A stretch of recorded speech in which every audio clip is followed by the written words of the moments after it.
Okay, everybody, the numbers seem to have been stable for a minute or two, so I reckon we've got most of everybody who's going to join us. Thank you so much for joining us tonight to hear from the Victorian Planning Authority about the plans for the Ringwood Activity Centre. I'll introduce myself now. My name is Sophie Buchanan. I am a director with an organisation called RPS. We've been engaged by VPA as independent facilitators of these conversations. So I'm here to ensure that you are given every opportunity to hear the answers that you would like to hear from VPA and that we get through the content that they'd like to share with you. Before we do start properly, I do want to acknowledge the traditional owners of the land on which I am meeting and also the land which we are talking about this evening, which is the Wurundjeri Wurundjeri people of the Kulin Nation. And I wanted to pay my respects to elders from all nations who might be joining us here this evening, and to particularly elders past, present and emerging of the Wurundjeri people. The purpose of tonight's conversation is really to provide you with plenty of information. You may already be aware that there is a broader engagement piece that's happening on Engage Victoria. I suspect you probably are aware because it's probably how you found out where to come tonight. The intention is really to inform you so that you can make informed or give informed feedback as part of that engagement process. So we will absolutely prioritise questions over comments as we go through the questions this afternoon or this evening.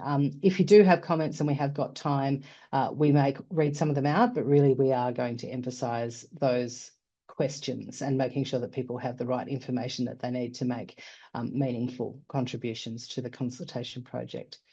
Some housekeeping before we get going. If you do need captions, you should see those on the bottom toolbar. Please do feel free to turn those on for yourself. I find with Zoom, sometimes they really misinterpret my quite broad Australian accent, so apologies for any errors made. I assure you that's the AI, it's not me. Or maybe it is me, we'll live and learn.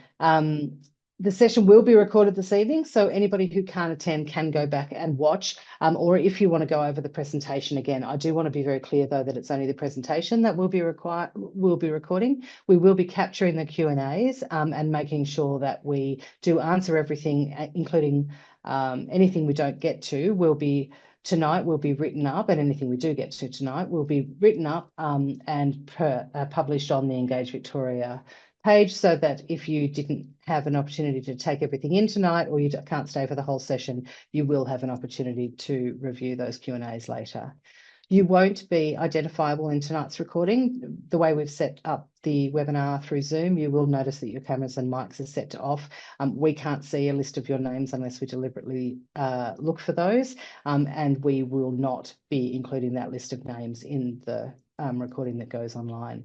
We've also disabled the chat function and enabled the Q&A function. It just makes it easier for us to moderate it. All the conversation is happening in one place.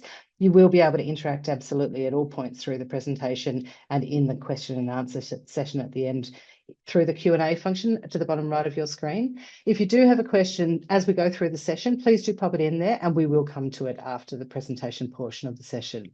And this is really important tonight. We would really encourage you strongly to use the upvoting option on those questions. If you read a question and you agree with it, or you've got the same question, or you just want to ensure that it gets answered, do use the little thumbs up that you see in the bottom left-hand corner of each question to upvote it. It's also a good way of making sure we get through as many questions as possible. It makes it a lot easier if we don't have duplicate questions, but rather that if you see something that you also want to know the answer to, you upvote it and it'll push it up the list, and we'll make sure that we get to that as a priority as we work through. And last but not least, of course, please do keep all questions and comments respectful, kind, and thoughtful about both your fellow participants and the attendees tonight. So let me tell you quickly about what we're going to run through tonight. Obviously, you already know this. We are here at the behest of the Victorian Planning Authority. The intention very much is to seek your feedback on some plans for the future of housing, in particular in Richmond, and broadly the Richmond Activity Centre. You'll hear a little bit about your council's plans for Ringwood. You'll hear a little bit about the Victorian Planning Authority's plans for Ringwood. And also particularly, and I think this will be of interest to people, what this actually means for you. You'll hear a little more about how to have your say. As I say, I suspect that you've already identified that by finding your way here tonight, but we will just reiterate that. And then we'll move into some questions and answers at the end. And we've got a couple of experts of a variety of different stripes to answer your questions, as many as we can get through in the session.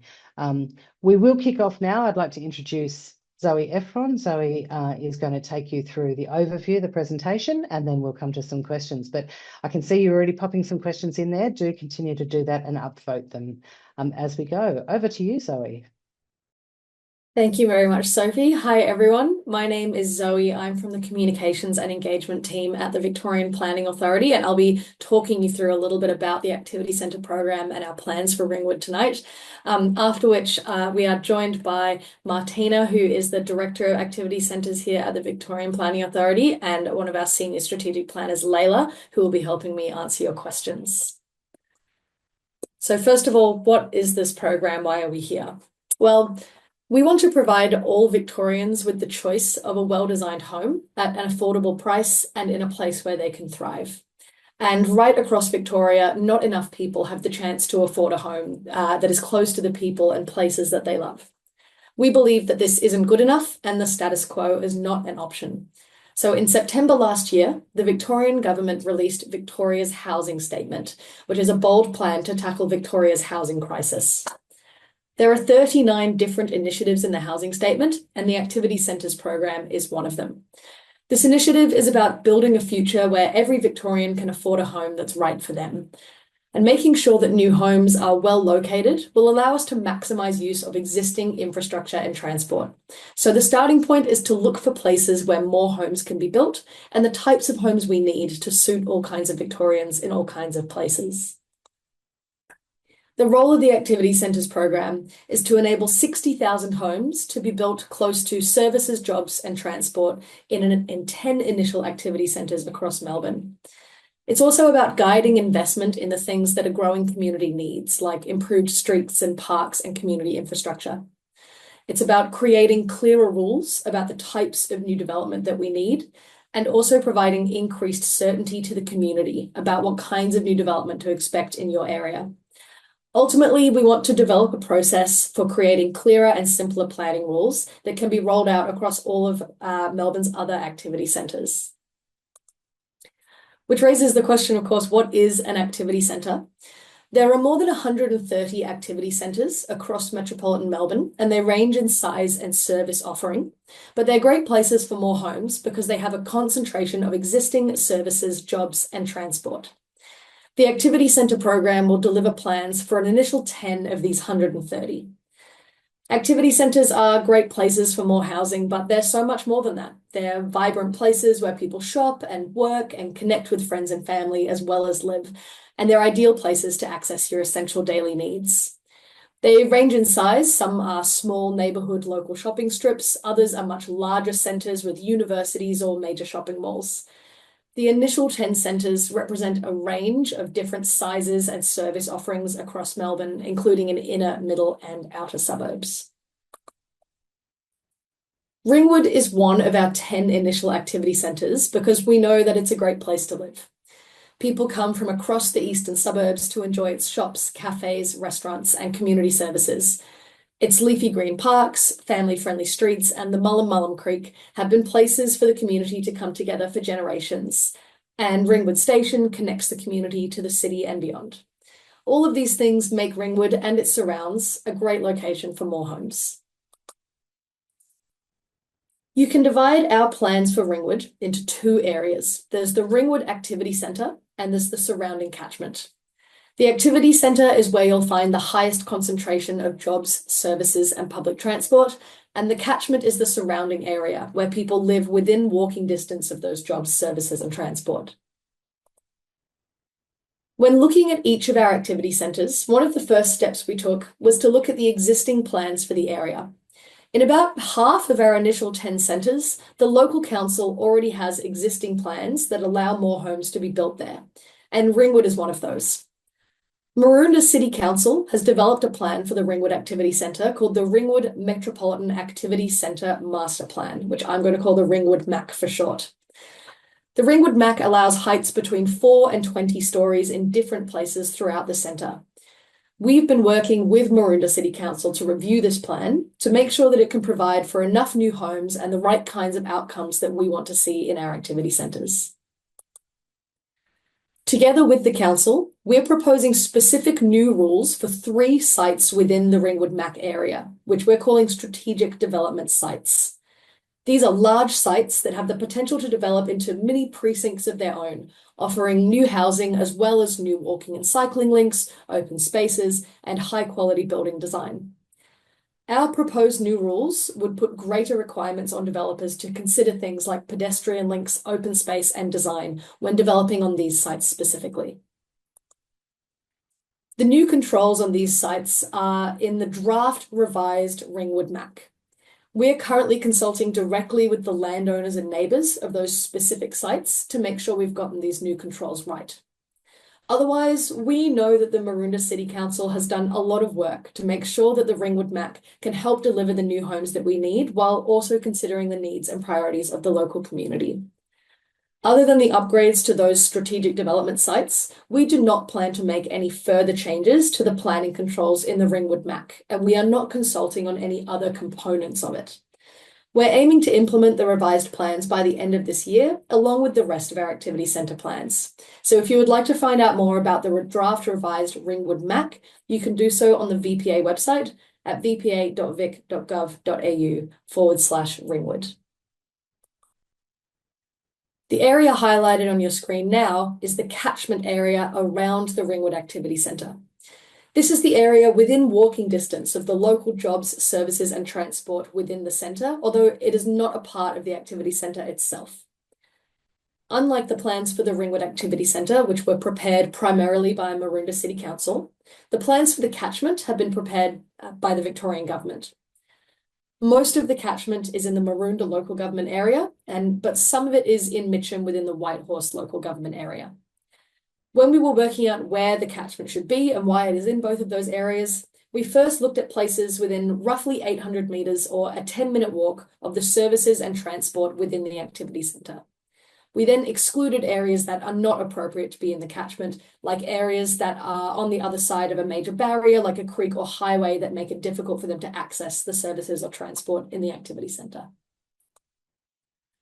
Building more homes within the catchment, within walking distance of local jobs and services and transport, is a common sense way to create a more lively, inclusive and sustainable local community.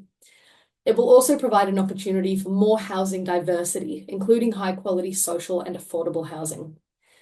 Our plans will make sure that we build the right types of homes in the catchment, in the places where they fit best.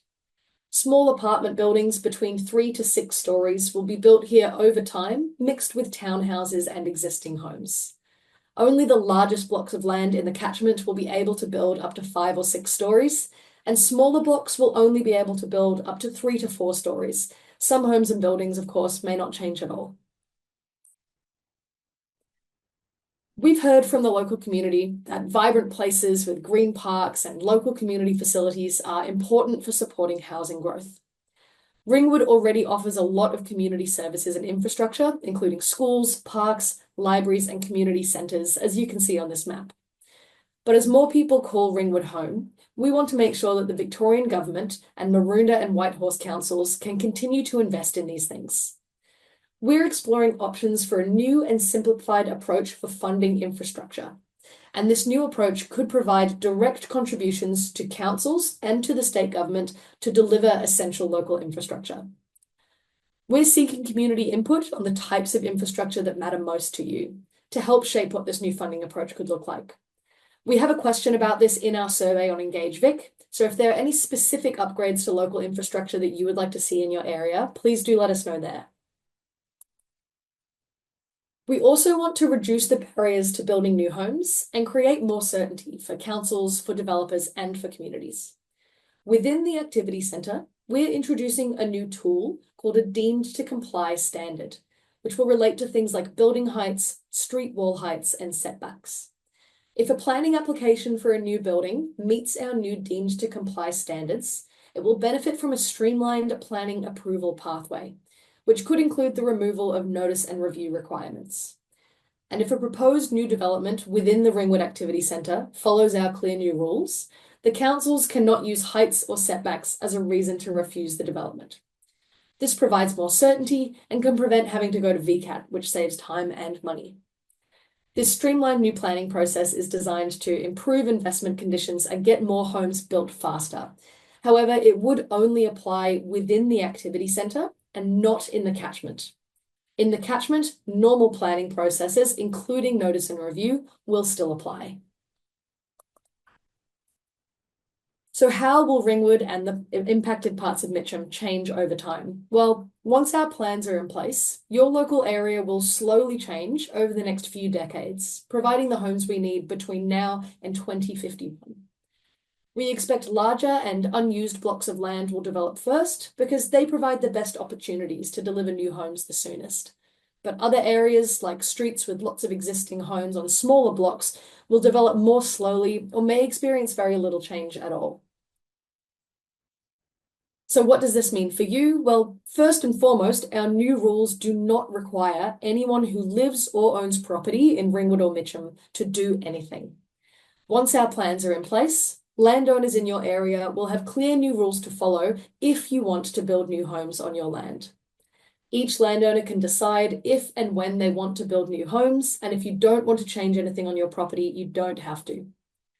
Landowners will have more opportunities, though, to build more different types of homes on their property if they want to. So over time, you may see more homes being built in your neighbourhood and more people joining your community. In turn, this will mean more customers and opportunities for local businesses and a generally more lively and vibrant community.